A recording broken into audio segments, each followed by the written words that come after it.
Hi everyone, welcome back to our podcast. We're in some quite strange times at the moment. It's recorded remotely between Dave and Martin, so the sound quality might not be as good as usual, but we're doing the best we can along with everyone else in the world, working from home. So enjoy the podcast, find out what Clear Futures is up to at the moment, how it's affecting different people, and we will be back again soon. Afternoon, Martin. You okay, lad? Hi, Dave. Yeah, I'm good, thanks. Are you okay? Good. This is a bit weird over making a podcast, isn't it? When we look at what we normally do, face to face and very close with each other. What type of stuff has Clear Futures been up to over the last 3 months? It's been a really busy time for us, to be honest, Dave. We've had a good start to the year. We work right across the different communities and different groups, and luckily for me, we have great variety as well. So we do work with homeless, so been involved in projects across the Northwest with various homeless groups. We also are involved with groups of adults with learning disabilities, and we've also been working with some young people, so 14, 15, 16-year-olds, and then right at the other end of the scale, we're doing work, we're doing social exclusion and entertainment stuff with elderly, with pensioners as well, so it's right across the board really. Apart from that, also we do get involved with some corporate clients as well, so it's a real mixed bag, to be honest. And you know that's what Clear Futures is about, really. It's about supporting communities right across the board and professional people as well, really. I think what I get off the word that you're up to is I find it fascinating when I speak with you, because the idea of Clear Futures, just the name of it, I think fits everything, all the age groups that you're looking at and the different elements of the community. From you running that, and obviously we're looking at this coronavirus and how it's impacting on people, which is probably the main reason why we're having this podcast rather than me and you just sitting off face to face and chatting. How's the situation grown around you around this corona stuff? How was it manifested itself? I think it was like it's happened in a few stages for me, really. I think the first part was the uncertainty of it, and I think certainly with some of my clients, and if I was to be dead honest, in the early stages, we just weren't taking it seriously enough. And I think because we didn't know much about it, it was just like, right, this thing is going to happen. It could start creating a few problems. And to be fair to the government, it was difficult for them to give out a stronger message as they needed to, really, and through no fault of theirs, because nobody knew really what they were dealing with. Yeah. So it was uncertainty to start with, and then I think as it's grown, people have taken it more seriously, and the government has made some of these big announcements.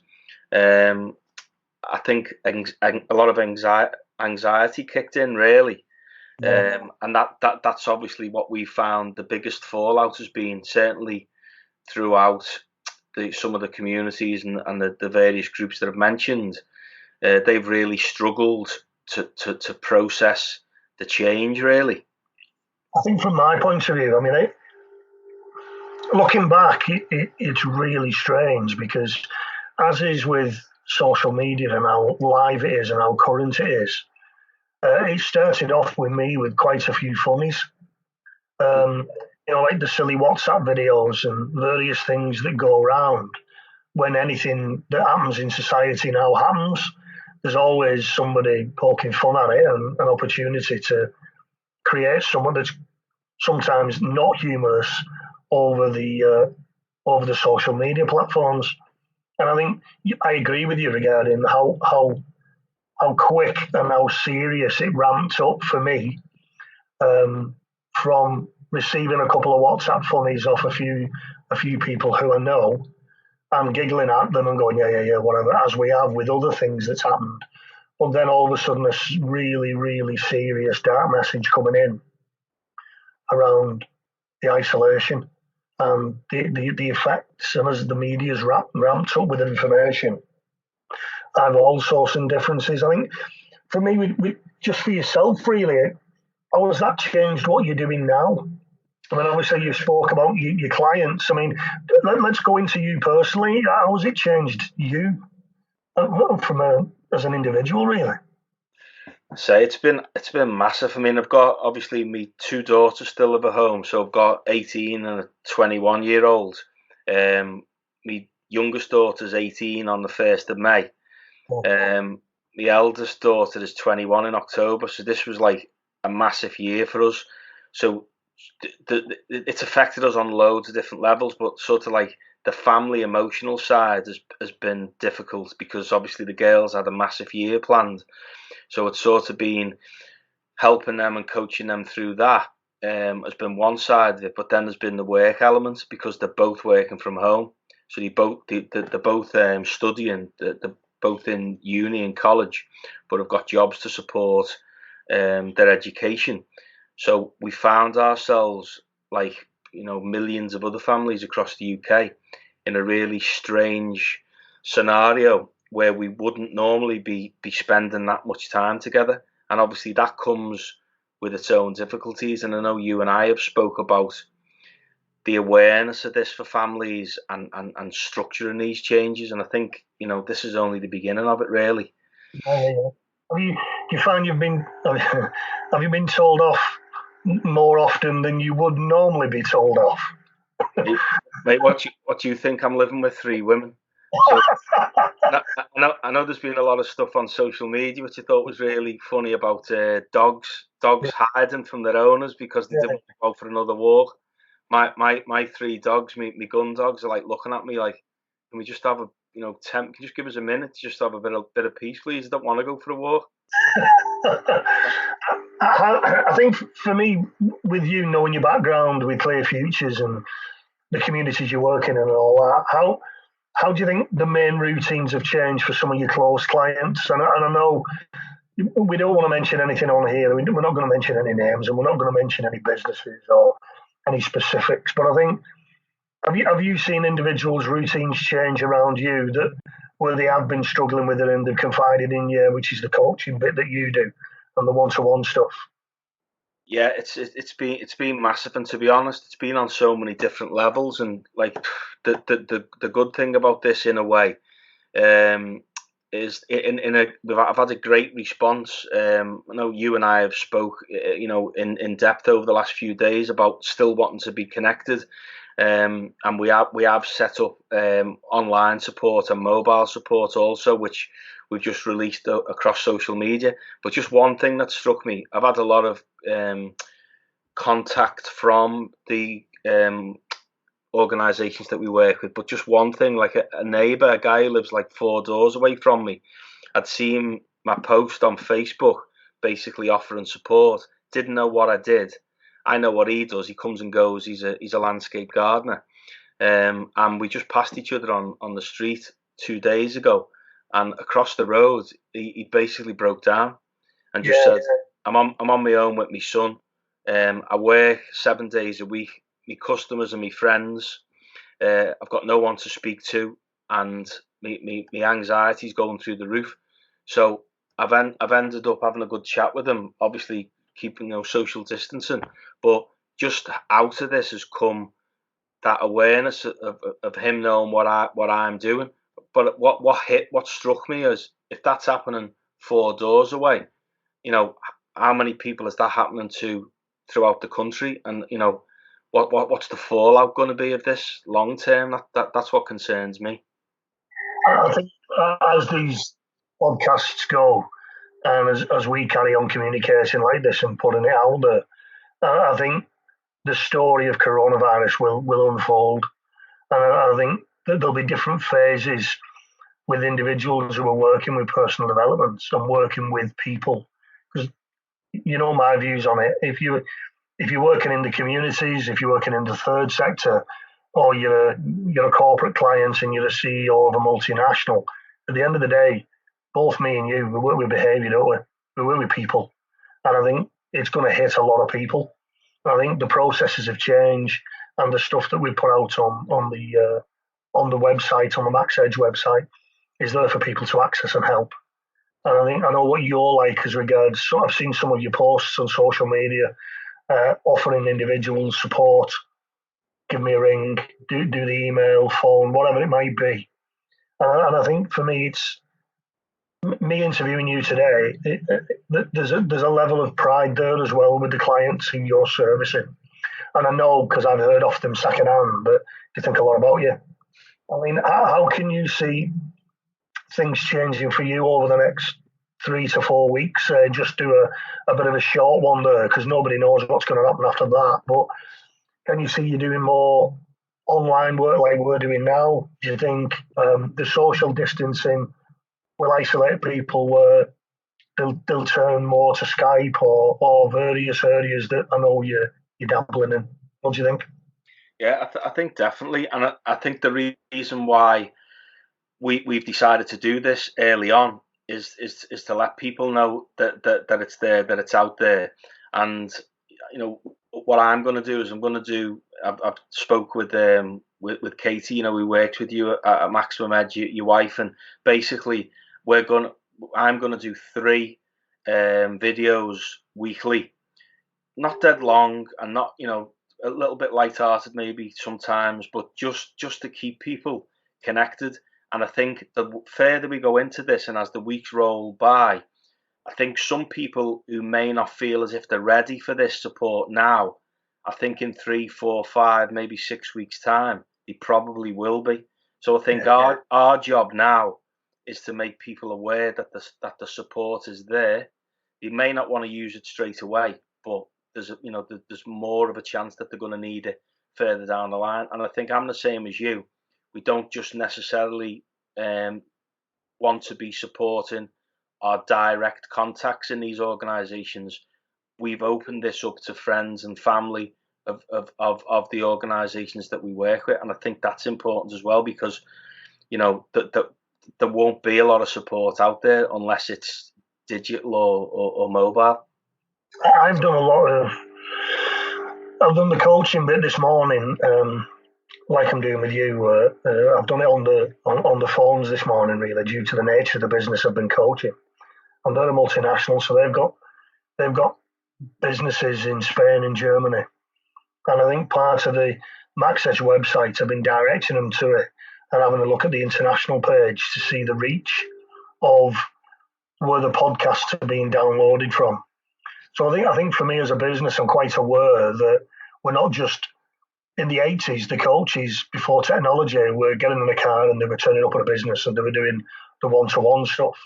I know with some of the technology that we've embraced over the last 3 years, that we're reaching a lot of different countries with the types of podcasts and information around personal development. The journal's another one. And I don't know what you're like, but I've had some really good feedback off the journal that we're selling on Amazon. We're providing for projects. And that for me is an 8-week structured journal where you can sit down and have a look at it and then review it after. I think this review process with me and you will be constantly happening with clients, where in 4 weeks' time, we'll be able to sit down with them and go, what have you learned about yourself or your family or your business or your relationships over the last 4 weeks? And I think that in coaching, the journal's there, but sometimes it's very misunderstood. So I think for me, the change, I think we don't know. So the whole point of processes of change is that you just don't know. You can't set yourself up for it. But I think what we're doing now is we're setting up partners with other CICs that we work with, so that we can all come together and do a bit of a skill share. So we've got Max Edge and Clear Futures, and we've also got other clients who are saying to us they want to come and partner with us, which I think is fantastic. Mm. So the reach of these podcasts that we're doing won't necessarily just be Northwest UK, Merseyside. You know what I mean? It will be probably global, which is good for me, because if we can help one person somewhere else, that's the whole point of putting this together, if that makes sense. How do you feel about that, mate? Are you all right with that? Yeah, definitely. I'm just thinking there, and we haven't really discussed this yet, but I'm just sitting here thinking about it. I think you've got to give yourself a lot of credit for what you've done on the website and with the podcasts, and also with the learning that you do.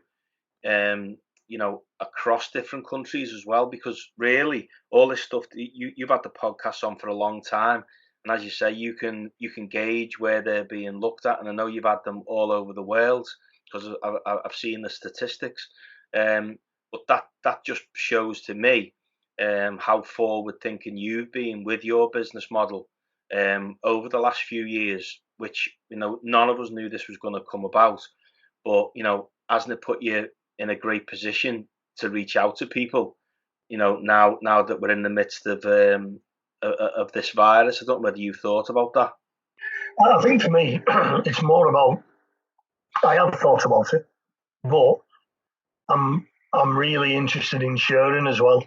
So I think if I can introduce that technology to yourself, and I can introduce it to probably 3 or 4 other CICs who are working in different areas, again, if we can help 1 times 5 people, that makes me 5 times more, I suppose, more emotional about my job. I'm very passionate about my role and what I do, but equally, I know that you're dealing with people's lives. So if I can sit back in 6 months' time and think, well, there's 5 or 6 different CICs that we've supported with different technologies and different ways of doing stuff, and they're started sharing things, it's going to be a knock-on effect, isn't it? And that for me is the situation we're in now. Going forward, so probably everybody's mentioning the word June. We don't know, but yeah, just to finish off, mate. Other than sending your family some chocolates and flowers, putting up with you over the next few weeks, as we've just spoke about, and probably you doing the same with my lot. What are your closing thoughts on this? What we've been discussing today? Have you got any closing thoughts on it at all? Yeah, I just think it's great that we've started this and we've decided to do it. As we joked about before, me and you this could probably be about 5 hours long. We said we were going to do it 30, 40 minutes. That's just a quick phone call between you and I. And I think there's a lot of different areas that we could probably delve into over the coming weeks. And I think some of the topics are going to be quite powerful. But I love the fact that the way we're doing this, and the fact that it's not scripted, it flows. I think people will find it easy to listen to, and I think between us, with our sort of combined skill set and life experience and outlook, I think hopefully we could be putting some decent podcasts together that people may benefit from, in the coming weeks and months. I think my closing comments around the people who are listening. I think for future episodes, it would be worth keeping a pen and paper at the side of you, purely because as we start delving into the different issues that are around that we're working with, sometimes when you're listening to podcasts, it's just nice making notes. So I'm conscious that some of the clients that we're working with, when they're listening to some of the distance learning, the feedback we've had is that they benefit from, yes, sitting listening to it, but they might listen to it twice, and the second time they start taking a few notes. So again, they can make some pointers and reflections, because we don't want to be sitting talking we're going on 18 and a half minutes now.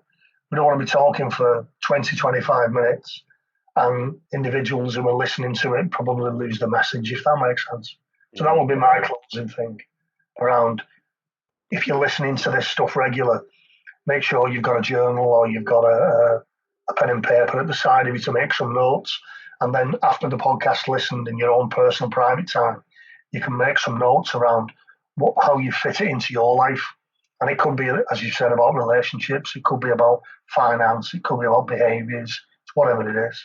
But equally, we're both on the websites where they can go on to and start having a look at what we're both up to.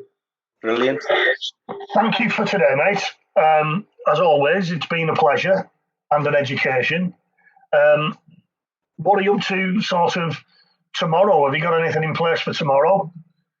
Yeah, well, we've thought of, I was speaking to your Katie about this. What we've decided tomorrow night. I know Katie's doing Make Sunday special, which I've jumped on board with, which is I think is an amazing idea to sort of set the table.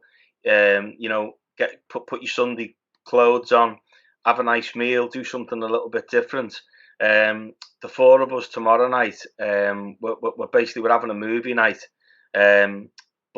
But we're gonna do the same. We're gonna do the Make Sunday special as well. But tomorrow night the girls are gonna do the hair and makeup. There's only gonna be the four of us. And we're gonna have a bit of music in the back room. Maybe have a little bit of a dance around, and just try and have something to look forward to with it being the weekend, because we've all still been working through the week, albeit using technology. But I think it's important to look forward to something as well. And I know in future podcasts we will talk about structures and little things I know that you've been doing in your house. But I just think that's going to be our weekend. We're going to look forward to Saturday and Sunday, where it's going to be quite social. Yeah. But we're just going to try and mix it up a bit. Really, what have you got planned?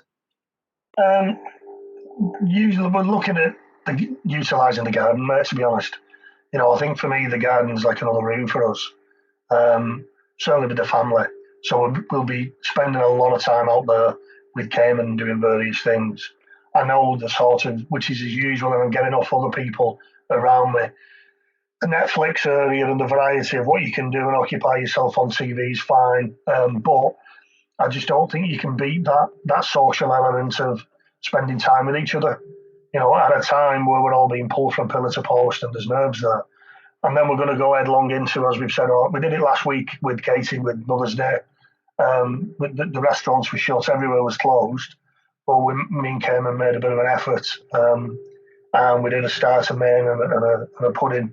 He's 8, so he was really into it, and it was great to see him doing that for his mum. But I'm thinking, why do we need to do it on Mother's Day once a year? Why don't we do it again next week for all of us? So that's what we're looking at, mate. We're going to utilise the garden, the outside space that we can go into constantly. And if the weather holds up, we'll be good. But then obviously Sunday then, at a certain point, we are going to just down tools, turn the phones off, and just sit and have a really good family meal, and let's have a chat about what we've done that week and what like we would normally do, and then we'll be going week after. Brilliant, yeah. So I think it's really important, as you say, to try and think of things where we can fill the days, and also, variety as well. I think with the girls, what they've been doing is they've changed the work hours a little bit, so they'll have breaks at different times. Some mornings they've been getting up, we've been going for a walk, 7:30 before they have to log on to work. Yeah. So I think it's just important, and as I say, this will become more important as the days and the weeks roll on. And I'm looking forward to our future podcast, really, where we can maybe start exploring, some of that creative stuff a bit more as well. Good. Thanks very much for your time, Miss. Thank you. All right, Dave. Take care.